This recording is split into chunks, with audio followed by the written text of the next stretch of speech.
যদি সাতকানিয়া লোহাগাড়া থেকে যদি জামাত ইসলামকে বিদায় করতে পারি, আপনারা একটা বিরাট উপহার পাবেন, বিরাট একটা পাবেন। আজকে আমাদের সাথে আমাদের বিএনপি স্থায়ী কমিটি আমির খসরু মোহাম্মদ চৌধুরীর সাথে কথা হয়েছে, তোমরা জামাতকে সাতকানিয়া লোহাগাড়া থেকে বিদায় দেন, তাহলে তোমাদেরকে এমপির পরে আরো কিছু দেওয়া হবে ইনশাআল্লাহ। আসসালামু আলাইকুম।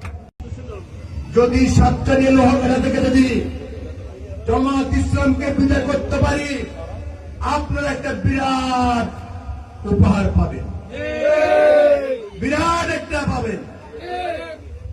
আজকে আমাদের সাথে আমাদের বিএনপি স্থায়ী কমিটি আমির খসরু মোহাম্মদ চৌধুরীর সাথে কথা হয়েছে, তোমরা জামাতকে সাতকানিয়া লোহাগাড়া থেকে বিদায় দেন, তাহলে তোমাদেরকে এমপির পরে আরো কিছু দেওয়া হবে ইনশাআল্লাহ।